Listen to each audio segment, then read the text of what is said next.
안녕하세요, 여러분. 저는 성균관대학교 교육개발센터 박소정 연구원입니다. 오늘 영상에서는 대학원 리서치 페이퍼 작성 지도에 대해서 인터뷰하겠습니다. 미디어 커뮤니케이션 학과 서미애 교수님께서 출연해 주셨습니다. 안녕하세요, 교수님. 안녕하세요. 미디어 커뮤니케이션 학과 서미애입니다. 반갑습니다. 네, 반갑습니다. 교수님께서 담당하시는 대학원 수업에 대해서 간단히 소개 부탁드립니다. 네, 제가 가르치고 있는 과목은 디지털 사회와 미디어라는 과목인데요. 이 과목은 최신의 미디어 연구를 이렇게 소개해주는 과목이라고 생각하시면 될 것 같습니다. 이 과목은 이렇게 고전적인 그런 이론이나 아니면은 뭐 굉장히 유명한 그 어떤 필드의 연구를 이렇게 소개해주는 그런 과목이 아니라 저희 필드에서 가장 최신의 연구들을 이렇게 골라서 이렇게 소개해주는 최신의 연구 트렌드를 소개해주는 과목이라고 생각하시면 될 것 같습니다. 예를 들면 뭐 이번 학기에는 뭐 VR, AR, 뭐 가상현실 뭐 이런 관련된 그런 연구들을 소개해주기도 했고, 뭐 가짜뉴스라든지 아니면 뭐 소셜미디어와 뭐 내셔널리즘 뭐 이런 식으로 현재 저희 필드에서 굉장히 핫한 주제로 생각되는 그런 최신의 연구들, 그리고 좋은 저널에 소개된 연구들을 골라서 이렇게 학생들에게 좀 보여주는 그런 수업으로 구성되어 있습니다. 또 매 학기, 매 수업마다 똑같은 그런 주제가 반복되는 것이 아니라, 작년과 올해가 주제가 좀 바뀌기도 하고, 또 굉장히 다른 그런 아티클을 소개해 주기도 하고, 뭐 그런 식으로 진행하고 있는 그런 수업이라고 생각하시면 될 것 같습니다. 그리고 수업의 진행 방식에 대해서 이제 말씀드리면 뭐 특별한 거는 없고요. 저희 그냥 일반적인 대학원 수업이랑 비슷합니다. 그냥 세미나 수업이고요.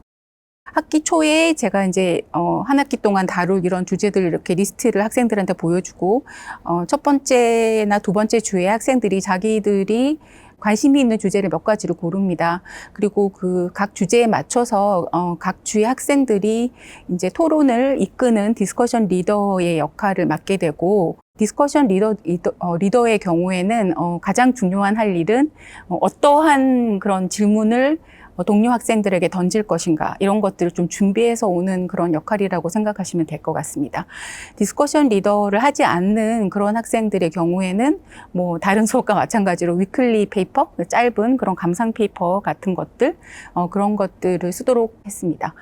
하지만 위클리 페이퍼 맨 마지막에 그 학생들이 던지고 싶은 질문을 같이 넣으라고 그런 간단한 요구가 있다는 좀 약간 차별점이 있을 것 같다는 생각이 듭니다. 위클리 페이퍼 외에 제 과목에서 가장 큰 과제는 한 학기에 걸쳐서 연구 논문을 작성하는 그런 과제가 있다고 생각하시면 될 것 같습니다. 제 수업에서 같이 토의하고 소개한 그런 최신의 논문을 바탕으로 해서 본인들의 연구 주제를 떠올리고 연구 페이퍼의 어떤 전체 과정이나 일부 과정을 같이 경험하는 것, 그것이 이번 제 수업의 가장 큰 과제이자 목표라고 할 수 있겠습니다. 네. 최신 연구들을 이해하는 것만으로도 학생들에게는 많은 학습이 될 것 같은데요.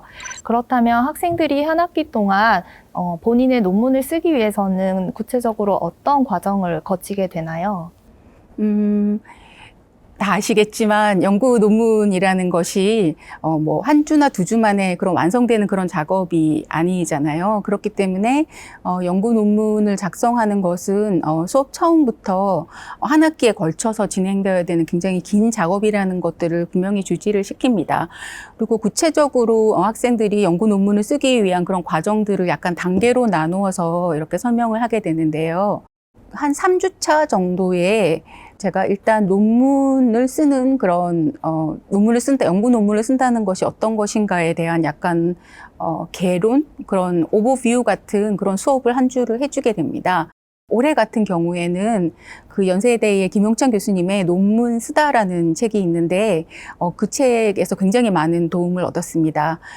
그래서 연구 논문 아이디어는 어떻게 얻는 것인지, 또 리터러처는 어떻게 찾는 것인지, 어떠한 방법을 프로포즈 해야 되는 것인지, 이런 논문 작성의 전반에 관해서 잘 설명된 책인데, 그 책을 바탕으로 해서 3주차에 논문 작성에 대한 소개해주는 그런 시간을 가집니다.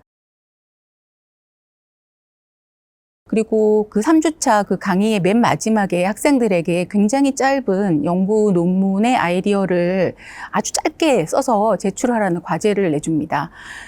그래서 그 과제를 바탕으로 제가 이제 그 리튼 피드백을 주기도 하고, 이제 버벌 피드백을 주기도 하고, 혹은 뭐 동시에 주기도 하고, 이런 다양한 그런, 그 코멘트를 주는데요. 그 아이디어를 바탕으로 학생들이 이제, 논문을 발전시켜 나가게 되고, 8주차 정도의, 짧은, 한 3장에서 4장 정도의 짧은 형식의 논문, 프로포저를 쓰게 합니다.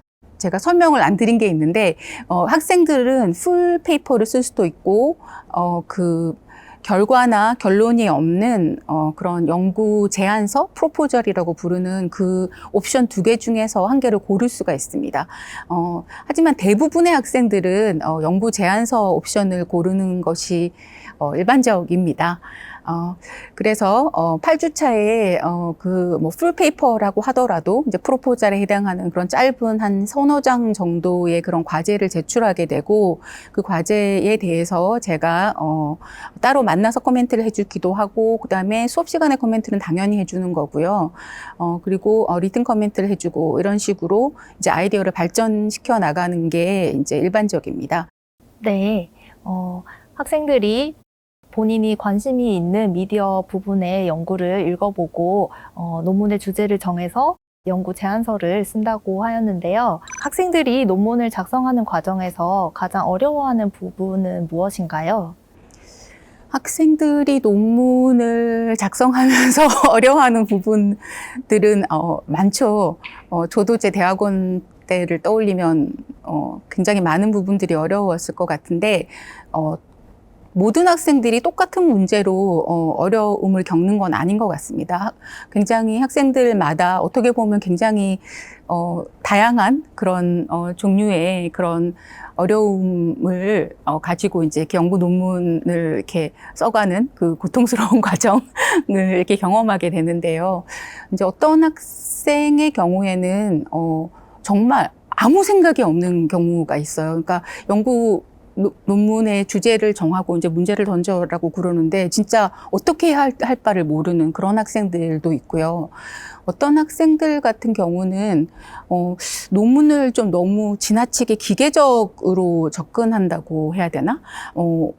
이제 약간 이미 정해진 틀 같은 걸 하나 딱 가지고 와서 뭐 기존의 뭐 연구 논문이라든지 어떤 이론 같은 것들을 딱 가지고 와서 거기다가 그냥 세부의 요소 같은 것만 이렇게 갈아 끼는 형식으로 굉장히 기계적으로 논문을 이렇게 좀 구상을 하는 그런 친구들 좀 있을 수 있고, 또 뭐 어떤 경우는 아이디어는 굉장히 그러니까 좋은 질문을 품고 있지만 그 아이디어가 실제적으로 그런 경험적인 연구가 되기에는 좀 어려운 형식의 그런 질문들을 던지는 그런 학생들도 있고, 굉장히 다양한 방식의 그런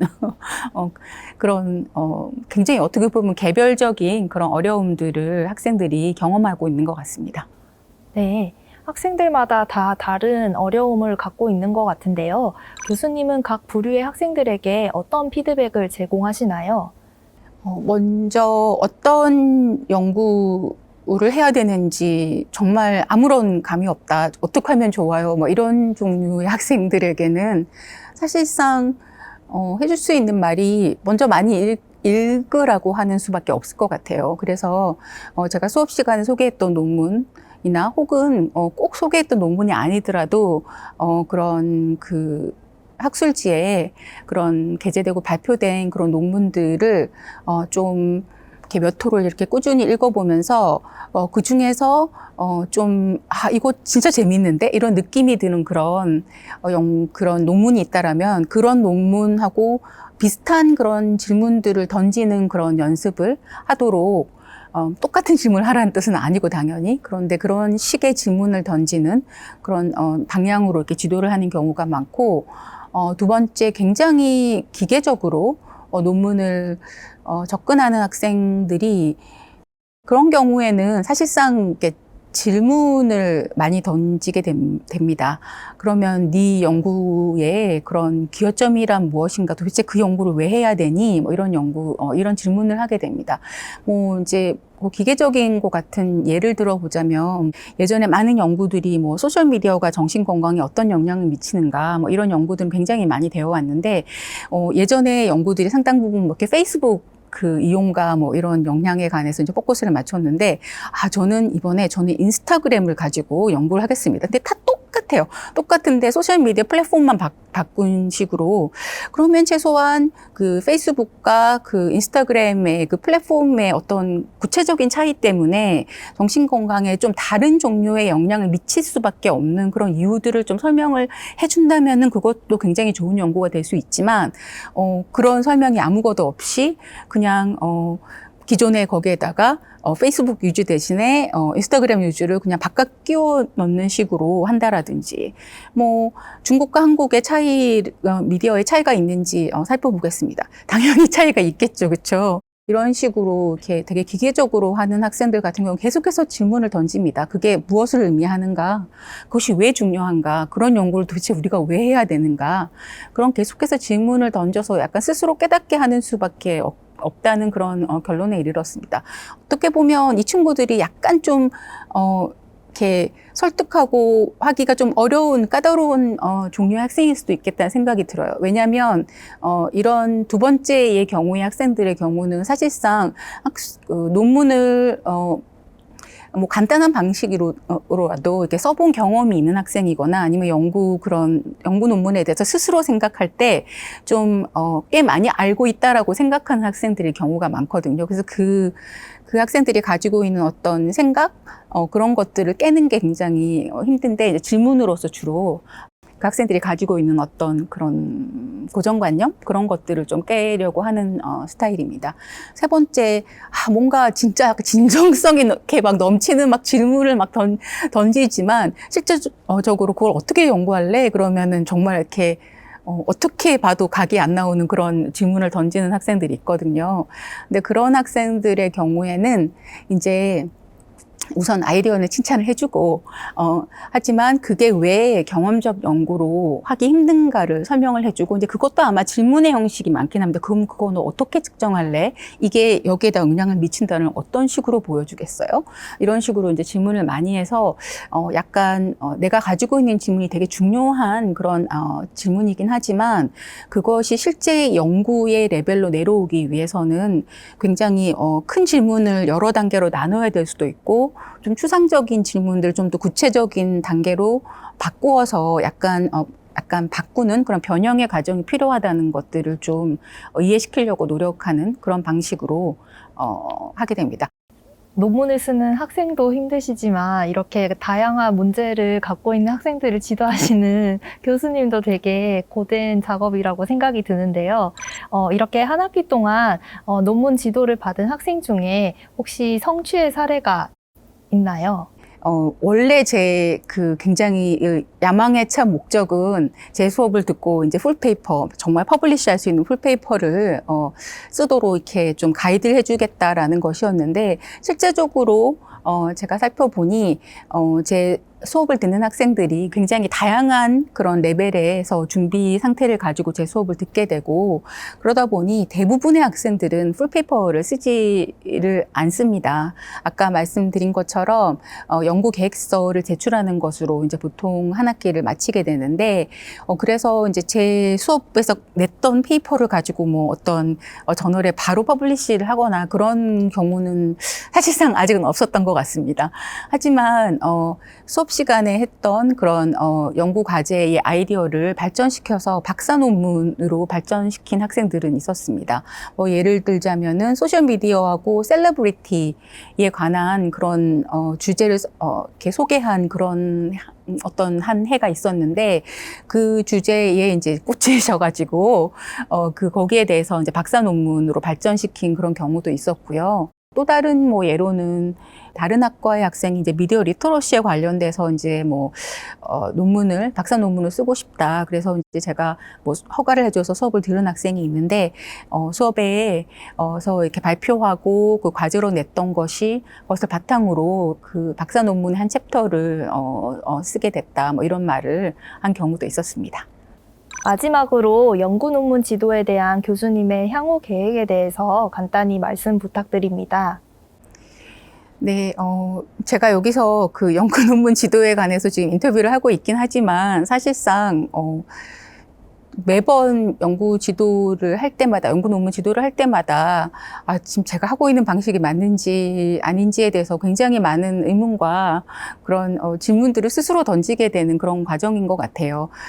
그래서 지금 하고 있는 그런 디지털 사회와 그 미디어 과목 같은 경우도 현재 하고 있는 방법이 최선의 방법인가에 대해서 늘 이제 고민과 그런 생각들을 하고 있습니다.